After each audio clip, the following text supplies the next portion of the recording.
Kwai nilo box to nilo basqua. And kawatsui kio ulionga.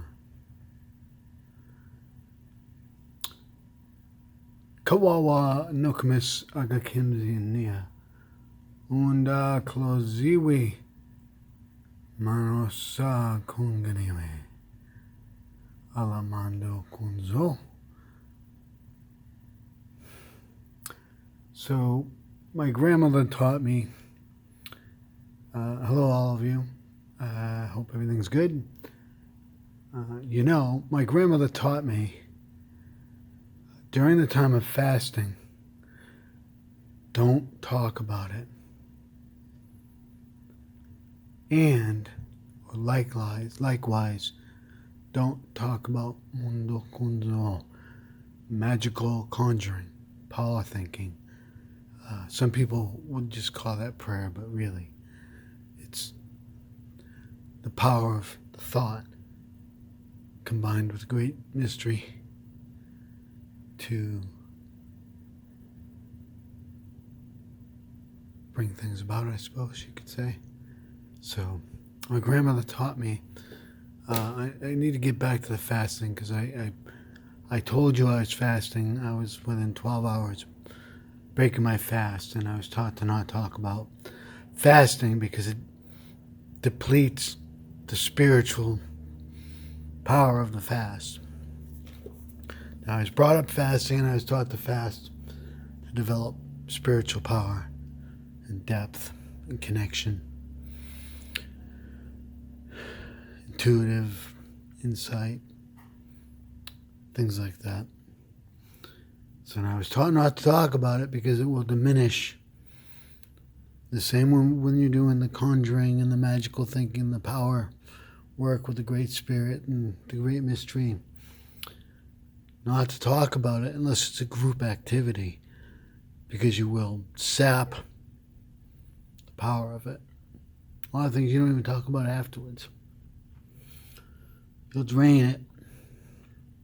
Also, you get other people's minds and consciousness working on what you're working on, and they'll be putting in their own spin on things. You don't need other people getting involved with your deep work unless you're doing it together.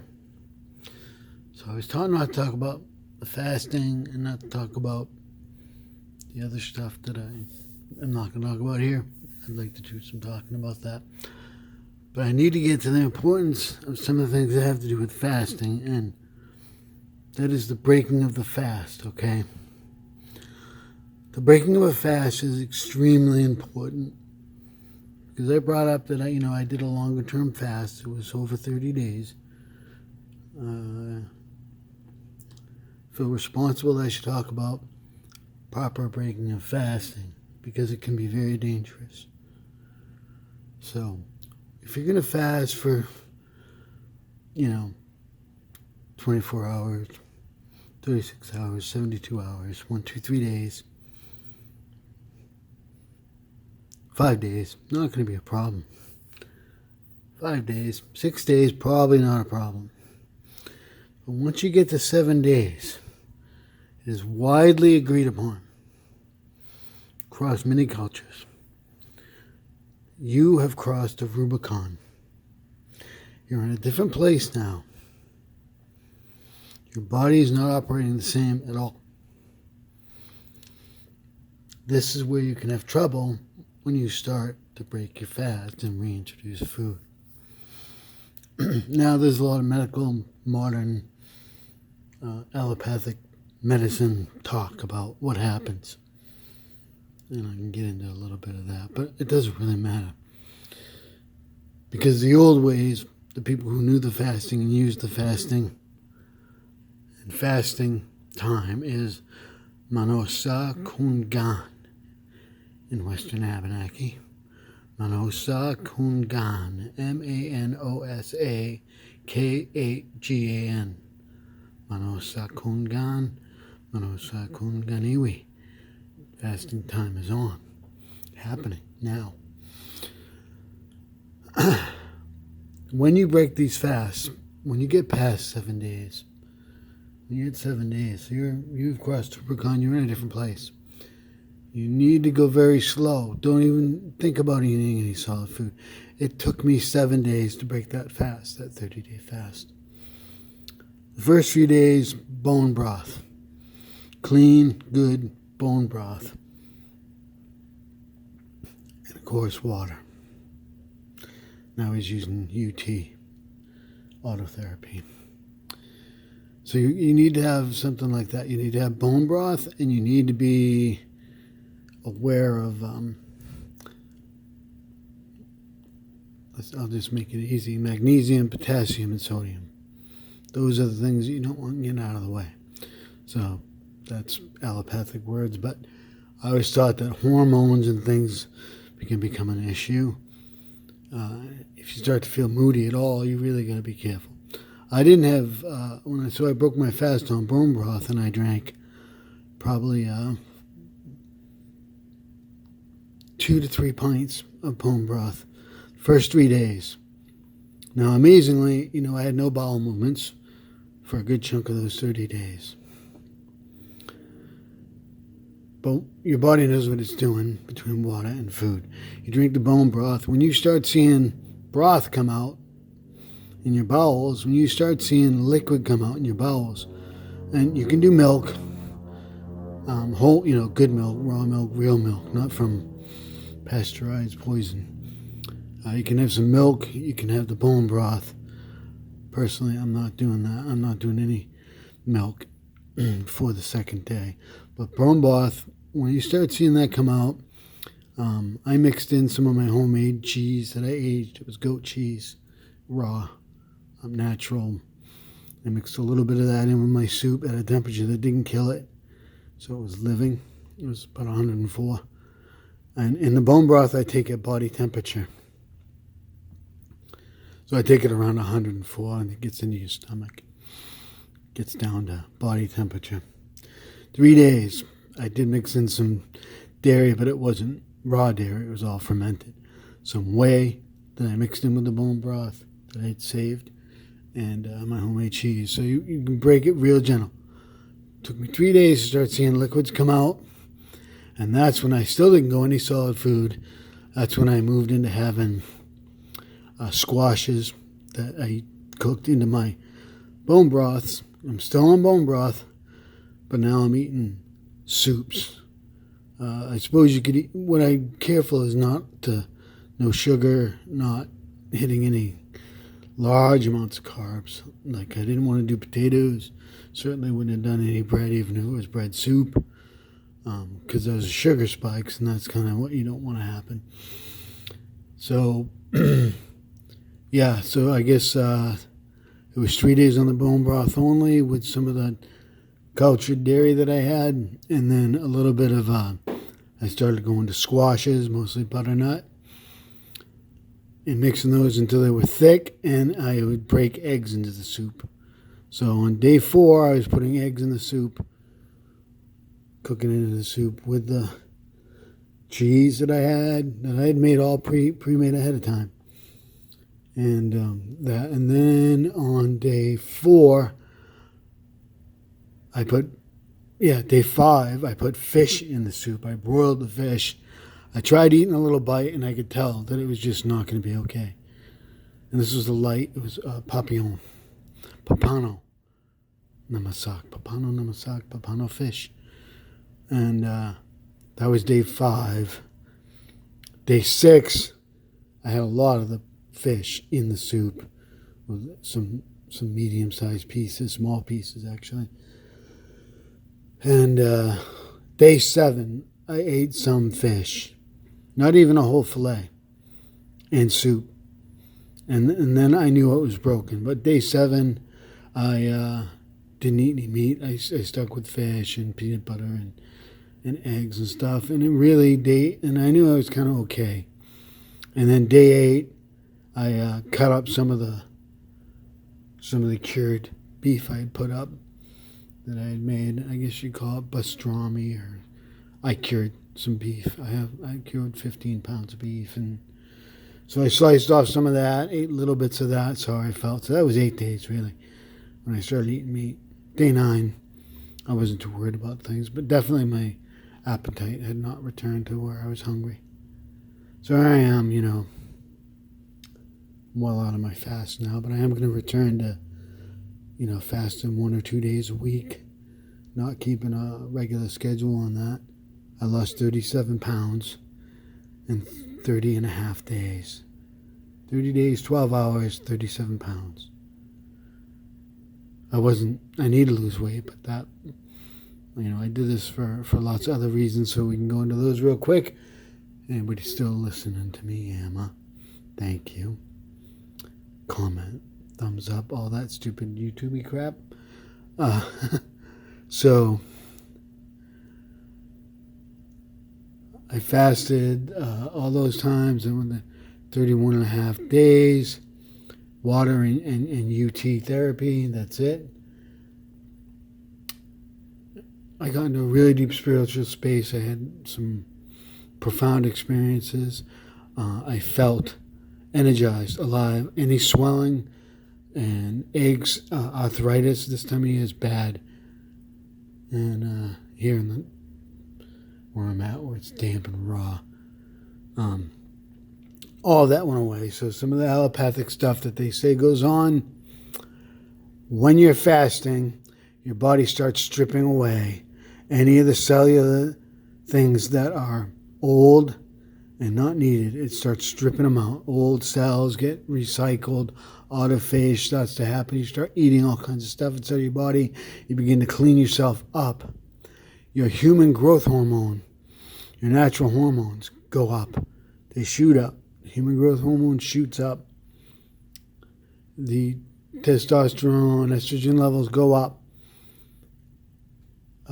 Fat consumption happens. Sugar drops out of the blood. And you begin to run on ketones.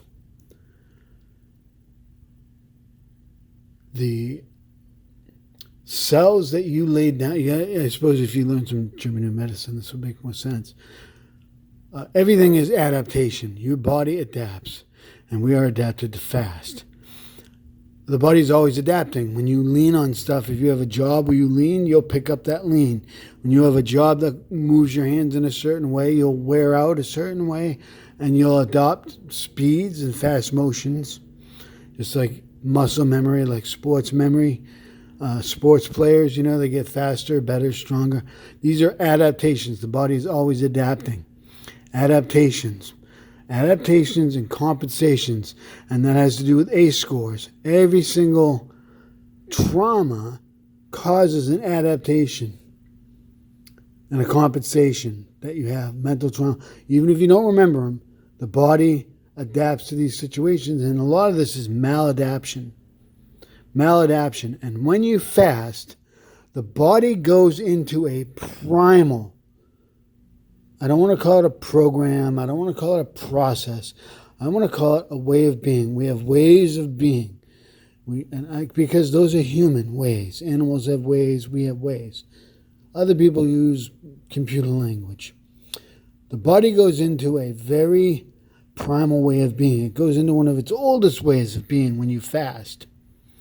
And so what it does is it adapts and picks up this old way of being.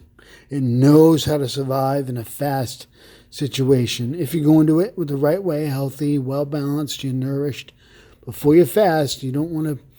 Fasting is not starving. Fasting is not malnutrition. You go into a fast well-balanced and well-prepared. And you are prepared to break that fast properly.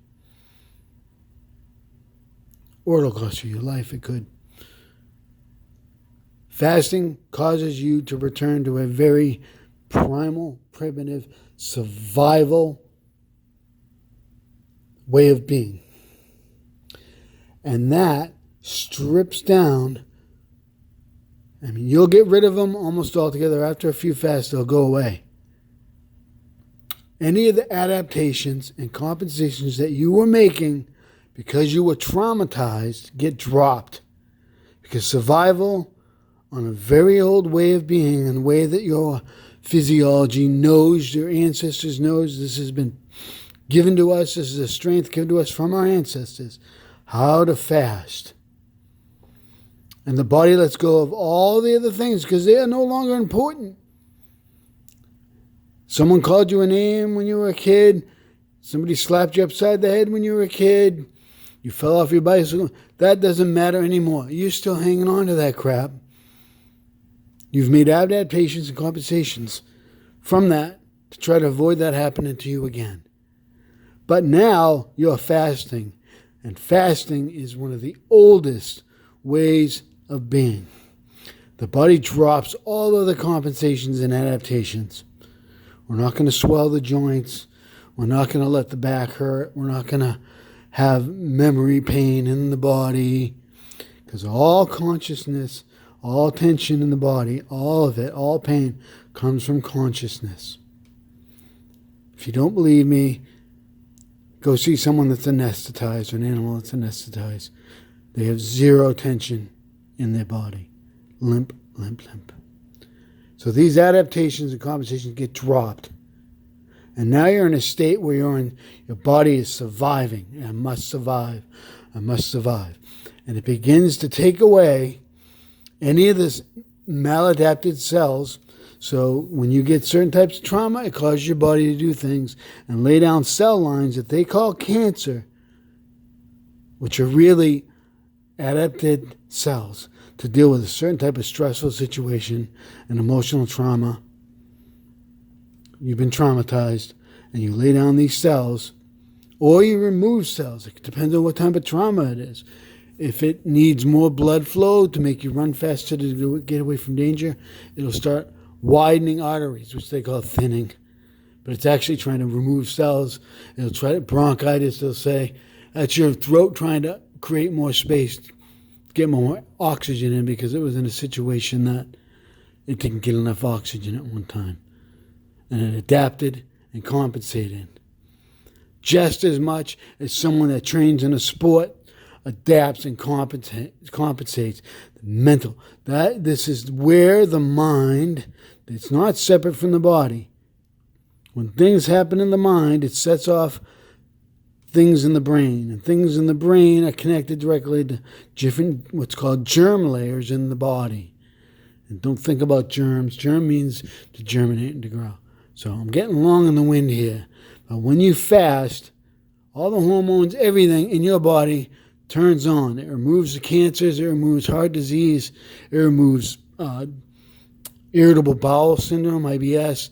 And this is the way to address nearly every single human condition of malcontent. Fasting is one of the most powerful medicines you can do. And combined with UT, with autotherapy, which you really got to understand what is amniotic fluid. What does a fetus grow in? What is amniotic fluid? What is the water of life? What is that? What is it that an entire organism can grow your body in 9 months? What is the fluid that you were born into? What is the water of life? You combine that with the fasting. So I can tell you, I have benefited. I feel so much better, energized. One of the other things that goes up is that your body greatly increases after the feeding starts. When you start to eat again, increases your amount of your hormones get really good. Your growth hormones stay up, and your mitochondria, boom. Boom, you get mitochondria, it's growth all over your body. More and more of them. There's different numbers in different cells. If you believe in cellular theory, I don't know which one you believe in. There's 14 of them or more. None of them are actually, they act like they're all on the same page, but none of it's the same. They're all, and they don't work if you actually, even geometrically, just doesn't work. But they won't talk about that. They pigeonhole you and tell you where to look and how to look. They don't let you think. Getting way off. Fasting. Break your fast very carefully. Very carefully. My rule of thumb is I do bone broth and maybe some cultured dairy light mixed in with the bone broth until I see that coming out the other end. And when I start passing that, that's when I can start introducing thicker foods. And really, it's just very important. It is very important. Fasting is very powerful medicine. Mano Sakungan. Fasting time. Okay, everybody. Uzumi Nabiwe. Now it's too much. Too much now. All right. Kakazomo. Adios.